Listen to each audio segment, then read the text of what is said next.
Jacobo Rivero y Manu Barriga alrededor de este libro, Candela, un libro que habla de muchísimas cosas, habla de flamenco, por supuesto, y de la historia del flamenco en Madrid, una historia poco contada y poco subida al escenario, por así decirlo, por muchos motivos, como Pedro López habla mucho en el prólogo del libro. Pedro, por cierto, que también estuvo aquí tocando el acordeón y hablando de Zascandil, un libro que también nos ha encantado siempre, y habla también de cómo se tejen las redes en el arte, en la cultura, cómo se tejen las redes de un barrio, la importancia que tiene la cultura y los bares en la construcción de una comunidad. Bueno, es un libro maravilloso que, como estos libros pequeños que aquí llamamos libros piraña, de estos libros pequeñitos que te dejan una marca, creo que Candela entra perfectamente en esta categoría como libro que además se expande mucho porque es un libro que invita a escuchar, invita a encender los aparatos. Y bueno, Manu y Jacobo tienen ya como una gira hecha, son un cuadro flamenco totalmente constituido. Yo me voy a dedicar a dar palmas de vez en cuando, así que nada, os dejo con ellos. Bueno, no os dejo, sino que os los presento y les damos las gracias y la bienvenida una vez más por estar aquí. Gracias. Bueno, pues muchas gracias a Letras Corsarias por la invitación a esta gira y bueno, a los asistentes y a Jacobo, pues, como digo muchas veces, muchas gracias, ¿no? por el libro Candela, ¿no? Porque creo que el libro Candela es algo más que un libro de flamenco, ¿no? Además, el título muy apropiado, Memoria Social de un Madrid Flamenco, porque habla del Madrid de los 80, ¿no? De un Madrid en plena efervescencia, ¿no? Se habla mucho de la movida de Alaska, la movida de Almodóvar, pero poco de todo lo que se movió en ese flamenco, ¿no? Ese nuevo flamenco, ese flamenco de las peñas, ¿no? Y sobre todo lo que supuso en Candela, no solo para Madrid, ¿no? Sino casi diríamos para toda España, ¿no? Lavapiés en aquel momento era un barrio de recepción de migración interna, de lo que se denominó el éxodo rural. Entonces, aquí confluyen gente de Extremadura, de las dos Castillas, de Andalucía, por supuesto, ¿no? Y surge, pues, Candela, ¿no? Decía Machado que en Madrid tiras una piedra y la onda sonora llega a toda España. Pues Candela casi hizo eso, ¿no? Era como una piedra sísmica que hizo un tejido en el barrio fundamental de un Madrid flamenco. Hay figuras muy relevantes y más conocidas como Enrique Moreno, que bueno, ya hablaremos de él y sobre todo de Miguel Candela, ¿no? Pues un chaval que con 20 y pico años cumplió un sueño con la indemnización que le dan en una empresa de metal de Madrid, bueno, muy combativa, muy de defender los derechos de los trabajadores. Entonces, para la empresa que ha sido un inconveniente, entonces bueno, da una indemnización que decide emplearla ahí y en llegar a... Bueno, y allí se forma una de las primeras peñas que se fundan en democracia, con la democracia, la peña Chaquetón. Y pues queríamos un poco hablar de esto, ¿no? Y Jacobo ha sido testigo muy directo de Candela. Yo también estaba en Candela, pero bueno, casi más de refilón, ¿no? Jacobo, pues no solo ha vivido el Candela, sino que se nota que ha vivido Lavapiés y que ha vivido todo ese impacto que tiene en distintas bodegas, Lo Máximo, bodegas Alfaro, la Academia Mar de Dios, distintos espacios bueno, que son muy flamencos y que generaron un barrio, generaron red y generaron un Madrid muy diferente. Yo casi le preguntaría primero a que nos hable de Miguel Aguilera, ¿no? ¿Quién era Miguel Aguilera? Miguelito Candela. Bueno, primero gracias porque soy fanático de Letras Corsarias, o sea, soy del club de fans de Letras Corsarias en Madrid, vicepresidente primero creo, y es una librería que me parece maravillosa. Y bueno, el libro en realidad, Candela es una excusa para hablar de otras cosas que tengo yo en la cabeza, ¿no? O sea, por supuesto para hablar de flamenco, por supuesto para hablar de cómo se transforman los barrios, de cómo se transforma la cultura, de un montón de cosas. Pero es evidente que para el caso que yo tomo como percha, para hablar de estas cosas, de ejemplificación de movimientos sociales, etcétera, etcétera, sería inexplicable sin una persona como Miguel Aguilera, ¿no? Miguel Aguilera fue un chaval de Granada que emigra con sus 4 hermanos a Madrid en los años 70, empieza a trabajar en la Chrysler, se sindicaliza en comisiones obreras, es de una familia en la que el padre es un aficionado, muy aficionado al flamenco, es amigo ya desde Granada, desde el Albaicín de Morente, y conoce a Morente cuando Morente está todavía en Madrid trabajando de zapatero, antes de que sea conocido para el público en general. Y en ese contexto de amistad es despedido de la fábrica en la que trabaja y le dan una indemnización, y él a su vez había enganchado con otra persona del sindicato de comisiones obreras que estaba en otra fábrica, que era Pablo Tortosa, que era un aficionado de largo recorrido, nacido en Lavapiés, en la calle de la Fe, hijo del kilovatio, por cierto, que era el que ponía la luz en las calles de Lavapiés en la posguerra. Entonces, bueno, Miguel Aguilera yo creo que es una de esas personas fundamentales en la historia de los locales, ya sean de flamenco, ya sean librerías, ya sean restaurantes, albergues de montaña, que tienen pose, que tienen personalidad y que más allá del nombre no se entenderían sin la personalidad o la persona que los gestiona, ¿no? Miguel Aguilera hizo desde el primer momento de ese bar un refugio, un sitio donde los chavales iban, los chavales del barrio iban y su madre les hacía bocadillos y él dejaba que los flamencos se expresaran y conectaba unos con otros, y a la vez tenía la autoridad moral, que yo lo he sufrido en primera persona, de echar a todo el mundo del bar a las 6 de la mañana cuando muy pocas fuerzas militares y policiales podrían hacerlo con tantísima elegancia y facilidad. Bueno, con tantísima elegancia ni de coña. Pero Miguel Aguilera era un tipo impresionante, que lamentablemente falleció en 2008 por una cosa que nunca se supo si fue un accidente o una voluntad propia, pero que desde luego todavía hoy no se puede entender en Lavapiés de, no sé, finales de los 70, especialmente principios de los 80, hasta su muerte en 2008 sin su figura. Vamos, de hecho, a una camarera punky que había en Lavapiés, yo recuerdo muchas veces cuando iba con ella que siempre me decía, ya está ahí la hippie, porque sabía algo que le jodía la camarera punky, era que la llamaran la hippie, y la punky le encantaba que la llamara la hippie, ¿no? Entonces tenía esa capacidad artística muy granadino y muy buena persona, la verdad. Con mucho carácter, un tipo muy especial, la verdad. Redundando en la figura de Pablo Tortosa, yo también es muy importante el papel que juega en la Peña Chaquetón. Sí. Claro, porque o sea, el flamenco yo creo que es uno de los grandes represaliados del franquismo. O sea, digo mediáticamente. El franquismo se le lleva al esperpento, al tópico, se quita a la mujer del cante y del toque, se la relega solo al baile. La maleta flamenca famosa, lo de que los artistas porque van a Japón es porque aquí no se podían ganar las habichuelas o directamente eran maltratados por diferentes condiciones. Rosita Montoya, Anita de Ramón Montoya lo contaba, ¿no? Como le metían mano a los señoritos y no te podías quejar, o como Ciro Díez Andino pues emigró a bailar, o tantísimos otros, ¿no? El flamenco hubo una diáspora flamenca, Sabitas en Nueva York, en fin.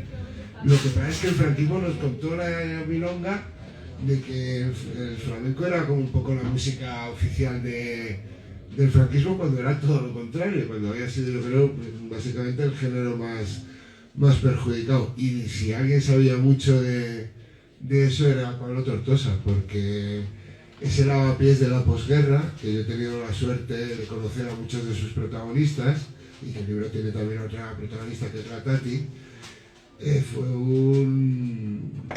fue un lavapiés muy clandestino, de muchas corralas, de mucha vida interior, de muchas ausencias. Hay 23, por lo menos documentados, vecinos que murieron en los campos de concentración nazis. Pues todos los que tuvieron que estar en la cárcel, más los que estaban ahí incógnitos, más la gente que emigraba, porque hubo muchísima emigración, especialmente de Andalucía, pero también de Salamanca y de muchos otros lugares, en corralas, que era chabolismo vertical, urbanísticamente es como se conocía, un chabolismo vertical.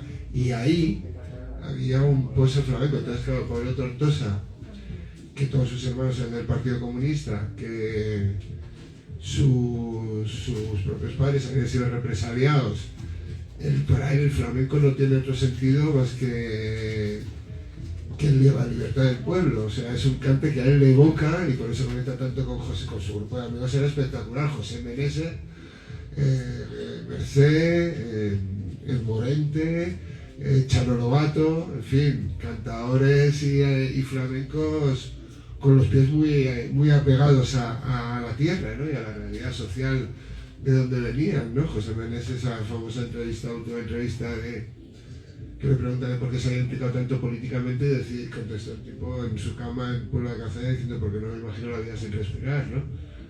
Pues yo creo que el flamenco tiene mucho de eso.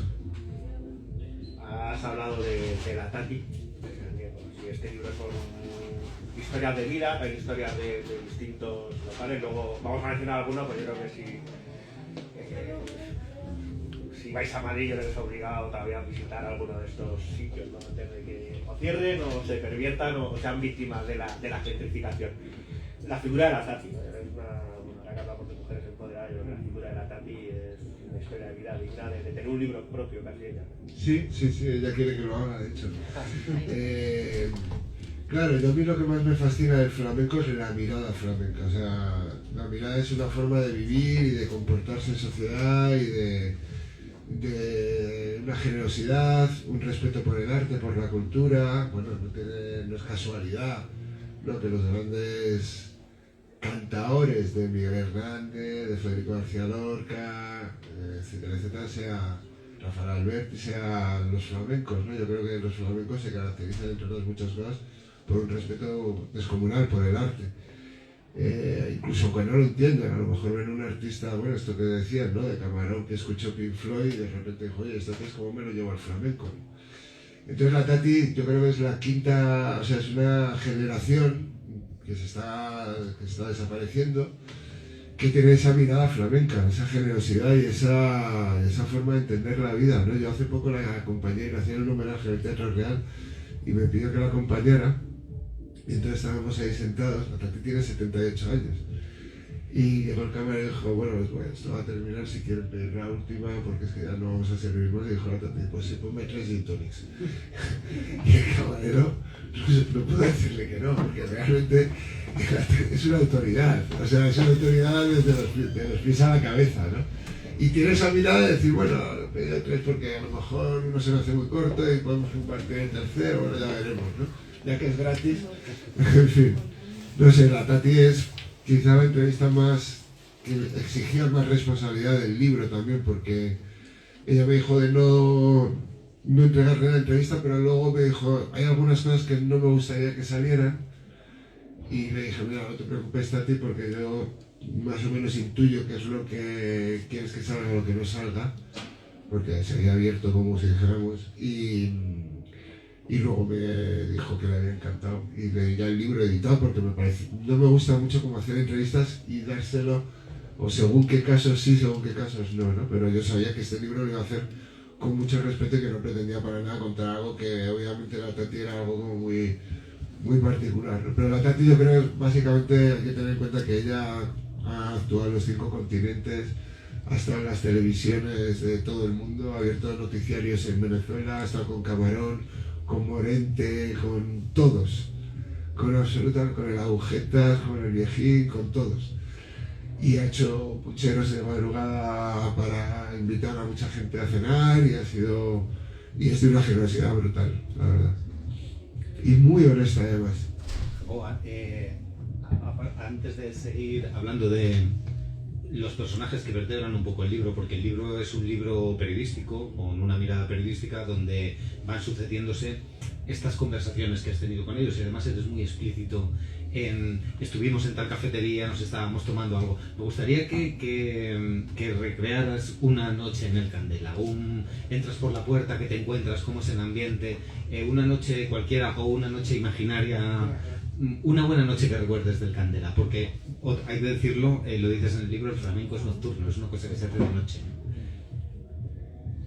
Recuerdo una noche increíble, la penúltima noche del Candela, por empezar por lo más cercano, fue un homenaje que se hizo a Morente en Casa Patas en plena pandemia, en 2020, y entonces habían venido varias amistades muy próximas de de Morente, de Granada, y a Casa Patas, y entonces de Casa Patas fuimos a Candela, y eran 5 personas de Granada, compadres de Morente, que parecía que iba con Los Sopranos. O sea, yo iba con mi sombrerito y iba con 5 armarios así, y venía también un pianista cubano, David Vireyes. David Vireyes es un pianista cubano brutal, de jazz, espectacular, es pura elegancia, que toca en el Vilas Vanguard, en el Lincoln Center, o sea, es uno de los, se dice que es uno de los 5 grandes pianistas del mundo. Y él está desde hace un tiempo como queriendo acercarse al flamenco, ¿no? Y es muy cubano.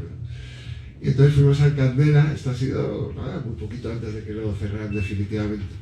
Y entonces, como eran los compadres de Morente, nos dijeron que nos metiéramos como en el almacén y que ahí íbamos a estar tranquilamente reunidos y cantando. Estaba también Esteban Boa, crítico musical, flamencólogo, y Antonio Benamarro, programador de flamenco. Y entonces esa noche hubo varios detalles maravillosos. Uno que Felipe, el amigo de Morente, pidió whisky y Coca-Cola para todos y le dio al camarero 50 euros de propina, que me parece un detallazo para el camarero, que por supuesto a partir de ahí nos trató, pero vamos, como espectacularmente bien. Pero esto fue una noche maravillosa que terminó a altas horas de la mañana. Y el lunes uno de los presentes me llamó y me dijo: ¿te acuerdas de la noche del sábado? Bueno, ¿cómo me voy a olvidar? ¿Te acuerdas de Felipe? Que era el que había puesto los tiempos. Digo, hombre, increíble Felipe. Pues llegó a Granada y al día siguiente no se levantó. Y digo, ¿pero qué dices? Sí, nada, murió ahí como un bendito. Y digo, joder. Total, que me quedé impresionado. Al día siguiente le volví a llamar y dije, oye, me queda un poco impresionado que me contaras esta historia. Y dice, hombre, no hay mejor muerte que esa. O sea, Felipe fue feliz esa noche. O sea, vino de Madrid, no sabía tomar sus medicamentos, estaba muy mayor, recordando a su mejor amigo Morente, y llega a su casa, a Granada, se tumba, y dice, ojalá pudiéramos morirnos así mucha gente, tumbaditos en la cama con un buen recuerdo. Esa mirada franca es brutal. Y luego recuerdo una noche en el Candela, recuerdo muchas noches del Candela, y es verdad que todavía hoy cuando voy al nuevo Candela, que no tiene nada que ver con el antiguo, se me ponen los pelos de punta, sinceramente, me atraviesa como un sentimiento de... son muchas cosas aquí. De hecho, solo tengo una foto del Candela de un amigo con un cepillo de dientes, que no sé muy bien, no sé atribuirlo a qué momento fue. Pero una vez fui con una directora de cine de Nueva Orleans, con Lili Kiver, y José, uno de los camareros, ahí era gitano, resulta que había vivido 8 años en el Bronx o algo así, y tuvieron una conversación completamente surrealista entre la de Nueva Orleans y José, y fue una noche brutal. Yo creo que el Candela tenía la capacidad de que cualquier cosa imprevista podía ocurrir en muchas de esas noches. Y entonces, claro, eso es un valor. ¿Dónde puedes encontrar ahora un sitio donde lo imprevisto pueda ocurrir o pueda suceder cuando estamos mediados por unas administraciones cada vez más intolerantes al arte, a la cultura, al esparcimiento, cuando la gente tiene que pagar tantísimo dinero de alquiler por un local, etcétera, etcétera, etcétera? Sí, siguiendo, tomando un personaje, ¿no? Aprovechando que estamos en Salamanca, hay un personaje, alguien ilustre ahí como es Torrente Ballester, un hijo suyo que llegó a ser finalista en Premio Nadal, pero bueno, dio mucho que hablar al barrio. Sí. ¿Cómo es? Torrente Malvivo, ¿no? Malavida o algo así. Hace poco salió en El País también un reportaje sobre él y sobre su... No sé si sabéis la historia esta de los muchos hijos de Torrente Ballester. Tuvo como, no sé, 10 o 11 hijos. Uno de ellos pues fue un ilustre vecino de Lavapiés que terminó prácticamente en la indigencia, pero que el tipo, bueno, había estado en la cárcel, estuvo en la cárcel en los 70, fue manager de Camarón, un medio manager súper amigo cercano de Camarón durante 7 años. Pero es muy gracioso porque todavía hay algún bar en el que se le recuerda en la época en la que se podía fumar en los bares y había una taberna flamenca en Lavapiés que no tenía máquina de tabaco, y entonces él siempre decía, oye, le decía a los que me acerco al estanco si alguien quiere que le traiga tabaco, y la gente, ¿no? Este tío, porque el tío vestía como súper elegante, ¿no? Sí, es que el estanco de abajo, que sale conmigo, no me importa bajar de la que voy. Y entonces se iba con el dinero de la gente que le había dado para el tabaco y no volvía en 2 meses al bar, ¿no? Y bueno, es uno de los personajes un poco de la picaresca o de la canallesca, bueno, de la canallesca para nada, de la picaresca un poco que tuvo el barrio. Hay que tener en cuenta que la Lavapiés fue el barrio, bueno, salen un montón de de películas, ¿no? Sale en El Verdugo, fue el barrio de los carteristas del 27, de los trineros, bueno, un barrio muy criminalizado, pero también pues donde la gente también tenía ingenio, ¿no? Las famosas kermés, que son las fiestas que se hacían de patio para adentro, pues fue también el barrio donde los barquilleros, que estuvieron prohibidos, el Ayuntamiento de Madrid a principios del siglo XX hasta 1922, prohibió también que la gente tuviera en las corrales su propia máquina de barquillos, entonces había que alquilarla, un lío tremendísimo, ¿no? Entonces siempre ha sido un barrio de supervivientes y todavía hay una delgada línea en la que eso sigue existiendo porque yo siempre creo que hay un lavapiés oculto a los ojos de la calle, ¿no? Que por mucho tapapiés o este tipo de promociones turísticas que se hagan todavía, conozco bastantes corradas donde hay todavía una vida. Y él, pues fue un personaje de esa época, como fue el Pollito de California, como fue pues muchísima gente, Josito, bueno, un montón de personajes que habitaban la pies y que obviamente hoy pues lo tienen, bueno, con deciros que había, ¿cómo se llama? Tinito La Calma, yo no sé si alguien conoce Tinito La Calma. Tinito La Calma era un tipo que yo vivía en la Plaza de Cabestreros, actual Plaza de Nelson Mandela, y había un cubano que ahí cantaba todas las mañanas, Cotino, que era el jefe de la policía de Madrid, Cotino, el café que sirves en la comisaría es una porquería. Entonces la policía llegaba, le detenía, se lo llevaba, y todos, Tinito, tal. Era un cubano mayor. Y Tinito La Calma había sido un famoso humorista de la televisión cubana en los años 60, para niños. Entonces cuando empezaron a venir cubanos, decían, pero ¿qué tenéis de vecino a Tinito La Calma? Y claro, todo el mundo decía, Tinito La Calma. Entonces, bueno, el hijo de Torrenta forma parte un poco de esa atmósfera que está completamente unida a la historia inicial del Candela. Una atmósfera que, bueno, siempre se dice que era como un bar de guitarristas del Candela, y de hecho que un poco fue allí el germen también de que estamos, ¿no? Porque bueno, Habichuela, Valde era uno de los habituales de allí, Sí. y que estaba allí, pues como... Lo más importante, o sea, Candela fue un bar básicamente de guitarristas, de flamencos. Básicamente también porque yo creo que el barrio, a pesar, y es mi gran esperanza, yo creo que a pesar de la gentrificación, de lo que cambia, y mira, más aquí en una ciudad como Salamanca, creo que las ciudades tienen historia, o sea, que los muros, las calles, las piedras, los empedrados, tienen historia. Por mucho que lo intenten tirar, siempre van que todavía queda algún resto, ¿no? Entonces, claro, las calles de La Pies tuvieron al guitarrista que internacionalizó el flamenco, a Ramón Montoya. Y la sombra de Ramón Montoya, que nació en la calle Cabeza, que actuó antes de la Guerra Civil en Buenos Aires, en Londres, en París, hay crónicas de él actuando en París. La sombra de Ramón Montoya aterrizó en Sabicas, que vivió en la calle Primavera, que aunque había nacido en Pamplona, luego se exilia después de la guerra y vive 42 años en Nueva York, vivió un tiempo en México. La sombra de Sabicas cae sobre la de Paco de Lucía. Paco de Lucía, Manolo Sanlúcar, o sea, etcétera, etcétera, etcétera. Y ahí surgen una serie de chavales también, que son pues el Paquete, José Mi Carmona, Montoyita, Agustín Carmona del Bola, Gerardo Núñez, que está un poco en una generación que más de transición. Pero todos esos se encuentran en un bar en el que pueden ir con su guitarra e intercambiar falsetas, y que encima hay una cueva en la que les dejan bajar y estar toda la noche practicando, y viven al lado, a 2 calles. Y ahí fue muy inteligente Miguel y Pablo Tortosa, porque cuando ellos pillan el local, lo primero que hacen es hacer un concierto en la calle. Ellos pillan el local en octubre del 82 y en septiembre del 83, cuando llevan muy poquito tiempo, porque las obras duraron mucho, hacen un concierto en la calle con Chaquetón, perdón. Y no sé si... no me acuerdo quién le acompañaba al toque, pero vamos.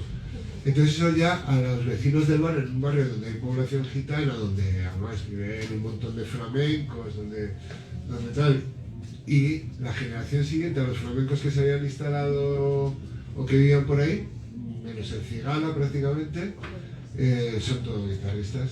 Don Jiménez también estaba por ahí, y efectivamente pues el Candela queda como el lugar donde depositan sus fundas, sus guitarras, y ahí puede pasar de todo. claro, incluso hubo vínculo con espacios, ¿no? Con el centro social minuesa, ¿no? Claro, a lo mejor ahora podemos decir un concierto flamenco en la Casa Pupa, pero en la Casa Pupa donde se dio concierto flamenco con Diego, cuando Diego era Dieguito Cigala. Sí, sí, sí. Claro, pero también todo estaba mucho más normalizado porque Lavapiés era un barrio muy abandonado con un montón de edificios vacíos. La ocupación en esas jornadas había sido una práctica bastante normal. De hecho, yo tengo vecinos que dicen, cuando nosotros entramos aquí, no cuando compramos la casa. Es que las casas, cuando tú llevas más de 30 años, ya eres un propietario. Entonces, hay una expresión que se decía mucho. Yo siempre cuento una cosa, que es que una vez una señora que yo saludaba todas las mañanas, estaba vestida de negro, y me preguntó qué pensaba del amor libre, y claro, digo, no sabría muy bien qué decirle. Me dijo que ya había sido los aguiluchos de la FAI cuando era pequeña, ¿sabes? Y yo creí que era una viuda, una señora aquí apocada, una vecina. Entonces, claro, esos dos mundos encajaron muy bien en Lavapiés. Entonces, claro, una casa ocupada, efectivamente, que fue Minuesa, que era una imprenta, la primera imprenta que se abrió en Madrid en 1848, donde se habían editado muchísimos libros, enciclopedias, etcétera, etcétera. Y se ocupa en diciembre del 88 y dura hasta el 18 de mayo del 94, y en ese periodo, además de venir muchísimas bandas de punk y hardcore de toda Europa y de ser el lugar donde toca por primera vez Reincidentes o Sociedad Alcohólica y tal, hay varios festivales de flamenco. Y uno de ellos es el del Cigala, que era un habitual del espacio, y luego estaba el Entry, que es un tocador de caño roto, de Carabanchel, que daba clases ahí de guitarra. Pero porque la comunión era muy sencilla, o sea, era una mirada muy compartida también. No tienes casa, en casa es vacía, estáis haciendo cultura y encima aquí nadie nos mira mal. Yo estuve en los 3 conciertos de flamenco, y el de El Cigala, que fue el 13 de agosto de 1993, había casi 1000 personas, y probablemente el 70% o el 80% era gente gitana del Rastro y de Caño Roto. Y fue un conciertazo espectacular, claro. Una noche increíble, con un patio, con los barriles de hierro con fuego, tomando ahí vinito y todo muy natural, ¿no? Algo muy improbable ahora en cualquier festival de flamenco, o en cualquier concierto de flamenco. Que payos y gitanos estén tan mezclados. Uno tiene la sensación, la gente que todavía Lavapiés mantiene la sensación de cuando va, bueno, que quedan como pequeños reductos, ¿no? No diría que 3 son bodegas lo máximo, bodegas Alfaro y Academia Amor de Dios, que son 3 sitios que dices, joder, esto es como estar aquí casi en un museo, ¿no? O sea, un bar de Madrid antaño con la barra de cine, con carteles de conciertos, y eso, esta gente, qué pedazo de cartel, y de años 80, años 70 y pico, ¿no? Con fotos de un chavalito o con torta, o gente menos conocida a nivel comercial, pero es como un... Sí, sobre todo Amor de Dios. Amor de Dios es un templo, es una anomalía internacional, aunque le diría, o por lo menos una anomalía occidental. Quizás en Etiopía, donde hacen el Etio Jazz, Mulatu Astaktek tiene preparado algo parecido, pero vamos, aquí una academia donde si tú quieres que tus hijos estudien, te dice Joaquín, que entre a la clase, y si la enrolla, pues que se quede, y si no, pues nada, ya hablaremos de las penales más tarde. Y de todas formas puede quedarse ahí a mirar y tal y cual, o ver cómo viene un artista internacional de baile pidiendo que tiene una hora antes de coger el avión y que paga $500 a que le dé una clase de manos, y dice, no, ahora mismo no hay nadie que te pueda dar una clase de manos. Y dice, hombre, ya, pero que te voy a pagar 500, o sea, que pues, no, es que no sería honesto, o sea... Amor de Dios es un lugar mítico, fundamental en la historia del flamenco, fundamental en la internacionalización del baile flamenco, porque muchísimas profesoras que están en Estambul, en La Habana, en Nueva York, lo que sea, han pasado por Amor de Dios, que tuvo varios bailadores y bailadoras que han sido referencia también como maestros. Uno muy importante, ya fallecido, fue Ciro Díez Andino, que abrió un tablao en Nueva Orleans con Rosita Montoya, que era palentino, y luego otro nacido en el barrio, en la calle Miralsón, que fue el Guito. Yo creo que el barrio de Lavapiés tiene como varios iconos juveniles o más juveniles en el punto de la guitarra, pero en el punto del baile, tanto el Guito como la Tati pues también fueron como personajes muy destacados, ¿no? Y bueno, Amor de Dios es un sitio increíble, y luego también quedan como, por ejemplo, ahora que hemos hecho una peña flamenca en el barrio y que se ha juntado un montón de gente, pues ya te digo, una vecina ha prestado una cueva y un anticuario ha prestado como también su anticuario para hacer actividades, ¿no? O sea que todavía hay cierta capacidad de sorpresa. Muy recomendable a los presentes. ¿Cómo se llama la peña? Peña Flamenca de la se iba a llamar a mi plin, que sí, se iba a llamar a mi plin, pero bueno, como es el mundo flamenco, hubo muchas discusiones al respecto y entonces se quedó como Discusiones metodológicas. metodológicas, efectivamente.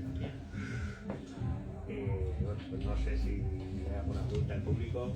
A mí me gustaría, A a mí, bueno, aparte que me fascina cómo se van trazando esas raíces, ¿no?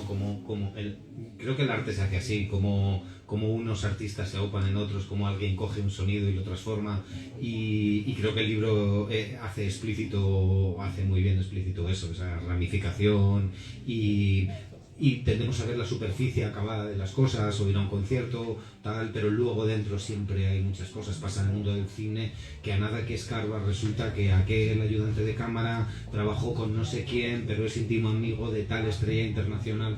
Quiero decir, ahí al final entre las personas hay un compartir el arte, y creo que eso en el flamenco, por lo menos en el flamenco que yo he podido conocer en Salamanca, es una cosa muy de calle y muy de encuentro, un arte que se hace muy de persona a persona y que tiene una gran importancia el directo, digamos, ¿no? Y bueno, sí que me gustaría que hablaras un poco de Morente, ¿no? Que es como la figura central del Candela en cuanto a por ser amigo de Miguel, y por la trascendencia que tiene Morente en cuanto a todo lo que tuvo que sufrir él, la ruptura con algún tipo de tradición flamenca.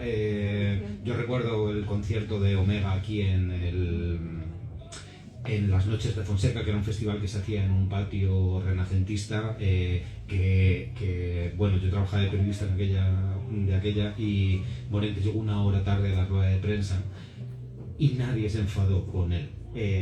Estábamos todos como muy enfadados antes de que llegara, porque estábamos como allí al sol esperando, joder, este tío me acaban de... Bueno, además fue el día que fue el asesinato de Miguel Ángel Blanco, o sea, era como, joder, me voy a tener que ir al periódico porque hay esta movida y tal, y llegó Morente, se sentó, se puso a hablar, y de repente todo fluyó como la seda. Y bueno, recuerdo el concierto como algo espectacular. Estrella muy joven hizo un par de temas también. Un poco cuál es tu lectura de Morente dentro del flamenco y de la manera que lo percibes. Pues Morente yo creo que es probablemente intelectualmente el personaje más fascinante, o uno de los personajes más fascinantes del flamenco. Porque yo creo que en el año 77, cuando él hace Despegando, que es un disco que ya recoge muchas críticas, y hay críticos del flamenco que dicen, pero este tío, ¿qué está haciendo? Y luego con Sacromonte, y él ya con esa crítica de que no era flamenco puro, en el país le pusieron a parir, que era entonces el crítico de flamenco, él le da igual, él dice, mira, yo quiero recorrer otros caminos, ver otras cosas, y no me voy a encoger ante lo que digan los críticos, ¿no? Para alguien que venía de haber sido zapatero, de haber tenido un montón de oficios precarios, que muchas veces estamos mediados con la voluntad de que te reconozcan, para decir, bueno, pues si me reconocen. Entonces él ya tenía muy claro que él tenía su propia personalidad, ¿no?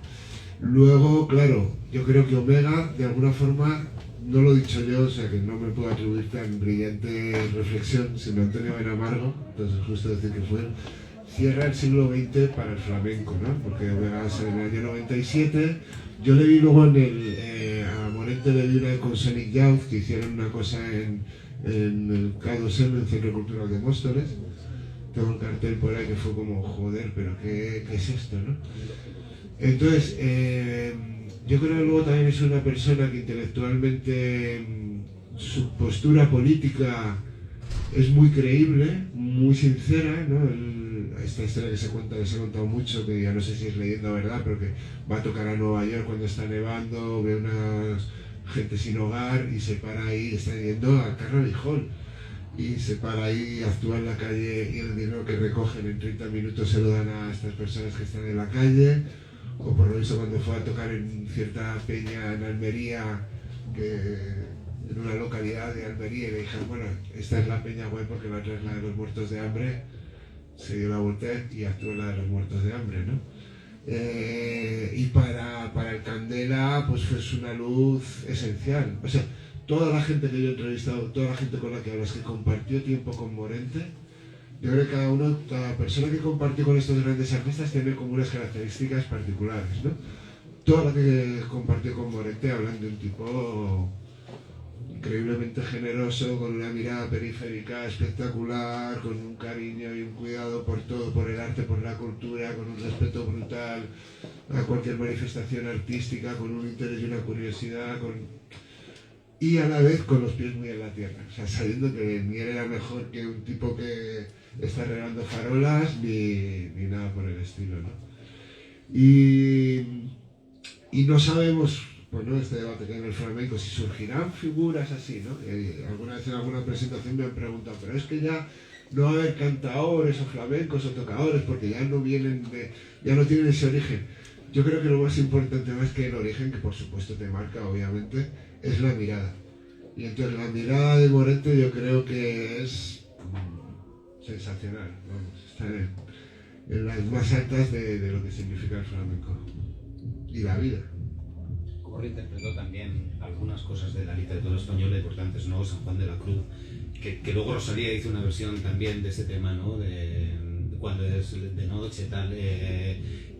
Que es curioso porque un día lo estábamos comparando con unos amigos, ¿no? Y era que donde Morente aceleraba, Rosalía frenaba. Tenían una especie de... Había una relación entre las dos canciones muy interesante porque hacían dos versiones de lo mismo, de un poema que es extraordinario, ¿no? Y cómo cada uno lo interpretaba a su manera. Esto ya es como en la prehistoria de Rosalía, ¿no? Porque no sé, que hace 10 años o por ahí más o menos, ¿no? Y ahí pues ese...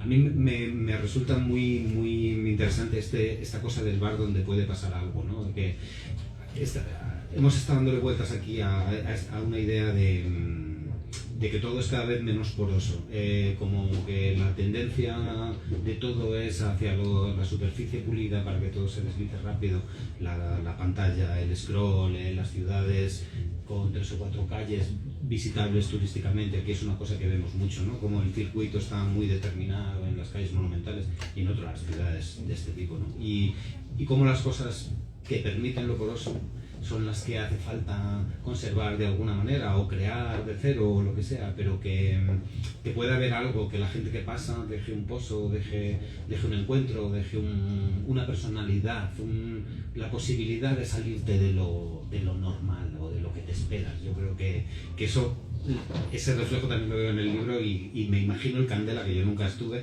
aunque tengo un montón de amigos con los que hablo estos días que dicen, sí, claro, el Candela, joder, claro. Pero me imagino el Candela así un poco, ¿no? Y sobre todo la importancia que la gente se da, ¿no? Porque lo increíble de Morente, o lo interesante de Morente era la poca importancia que se daba a él mismo, ¿no? Entonces tú podías estar en la barra de Candela y tenerle como al lado, ¿no? Esto que se contaba siempre que a veces a lo mejor había mucha gente esperándolo y él se iba a hablar con el que no lo esperaba, ¿no? Porque le daba mucho pudor como que alguien... Eso llegó una hora tarde. Eso, claro. Y con lo de San Juan de la Cruz, por ejemplo, es curioso desde dónde canta Morente y cómo se vende ahora toda esta historia de que si San Juan de la Cruz, Santa Teresa de Jesús... No, me parece que es muy significativo, porque no tanto por Rosalía, pero por ejemplo con el Niño de Elche, que lo escuché hace muy poco hablar de San Juan de la Cruz y de Santa Teresa de Jesús. No comparto esa forma de referirte a esas referencias, para nada. No me gusta esta historia como de disección científico, como no sé si lo sabría explicar, por lo superficial, ¿no? Creo que Morente realmente Morente se sintió atravesado por San Juan de la Cruz. No es al revés, no es él el que atraviesa, ¿sabes? Sí. Y yo he tenido la suerte, o no, de conocer bastante de cerca todo el tema que tiene que ver con Santa Teresa o Teresa de Jesús, por motivos familiares, y veo algo de impostura en todo esto. En este renacer místico veo una chorrada como una catedral así entre nosotros ahora que no nos oye nadie. Veo una cosa muy poco... Pero lo primero de todo, sobre todo, con lo que tiene que ver concretamente con el misticismo, con Teresa de Jesús, es la capacidad de externalizar eso.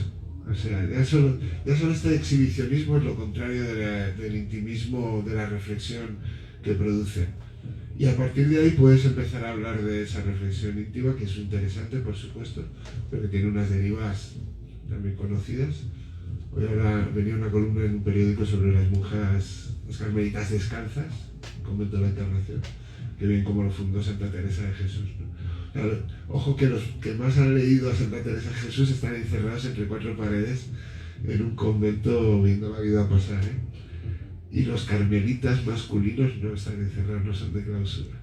O sea que el cristianismo esté ahora deconstruido y con el móvil, no sé si me convence mucho. Vamos, sin más. Interesante. Sí, porque bueno, estamos viendo que están llegando un montón de libros. Sí, está en el debate. Tiene una relación con esto. Ahora mismo es un tema, es de estas corrientes que ves venir. En la librería tiene la ventaja de que como el libro es un producto más o menos inmediato, quiero decir, no es una película que se tarda 4 años en hacer, o un disco, o digamos que el libro mantiene mucho el pulso de lo que pasa. Y como pasan muchos libros, enseguida detectas tendencias y esta es una. Es una, ya te digo, yo escuché hace poco a un programa del Niño del Che hablando de este tema y yo, sinceramente, no comparto, vamos, que no soy nadie para meterme en ese debate, pero no... Pedro G. Romero también, Rocío Márquez, sí, me llama la atención. ¿Alguien quiere preguntar algo?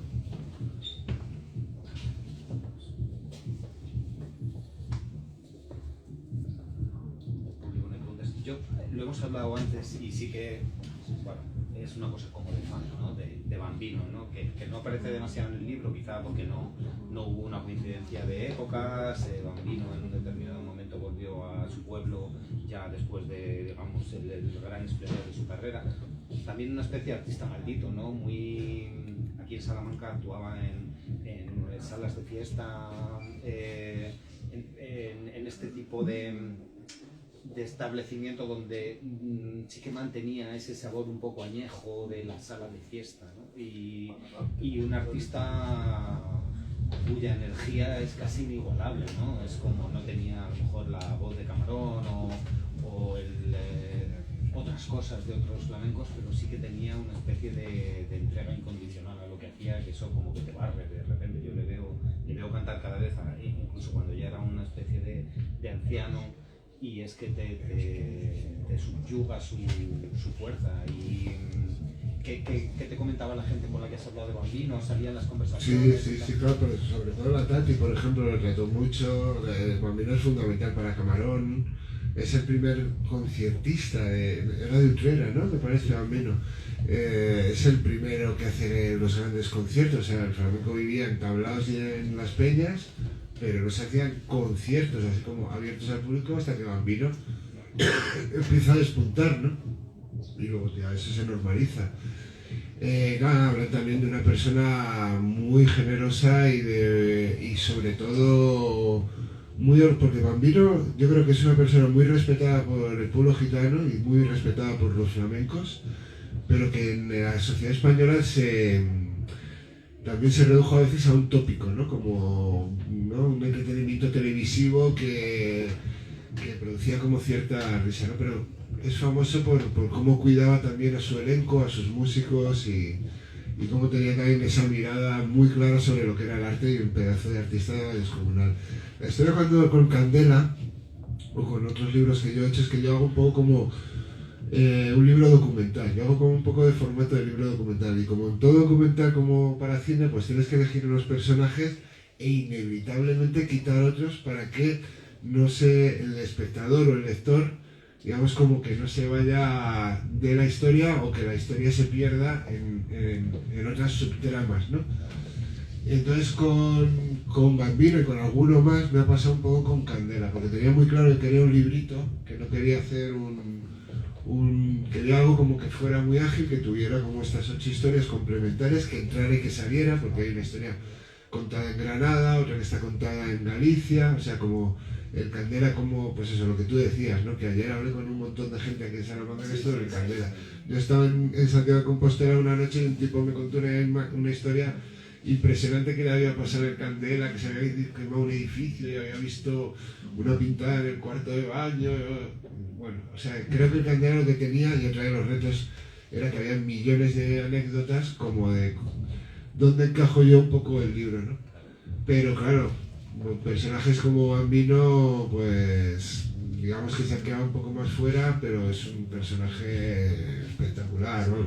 Aparte que hay que pensar la cantidad de discos que se vendían en la época, o sea, una época distinta, es que el Bambino, no sé, los chichos llegaron a vender 10 millones de discos en 10 años. Las grecas, me parece que el single venden 500.000 copias, es que es muy fuerte. Camarón en el 85 junta a 15.000 personas en el Palacio de los Deportes. Hostia, Bambino no sé en qué niveles de venta se movería, pero probablemente rondaría también esas cifras, ¿eh?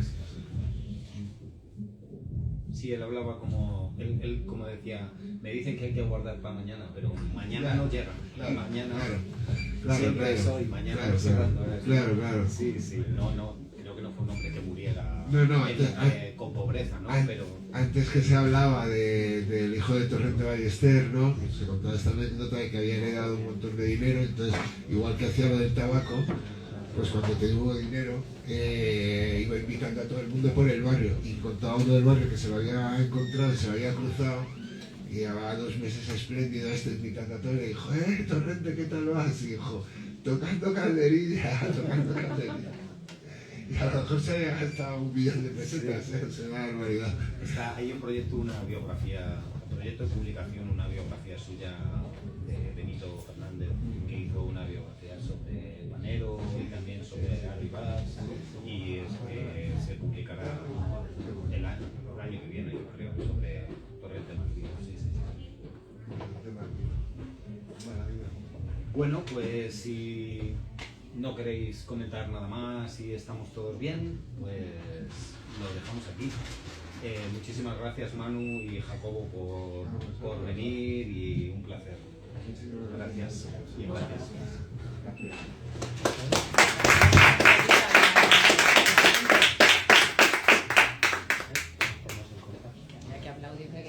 Palmas gigantes en los flamencos nos dan poco. No he dado.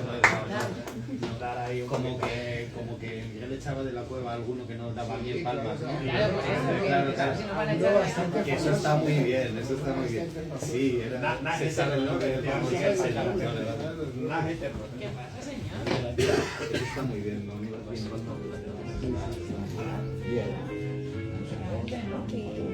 Joder, Ostras, que nos... Una copia.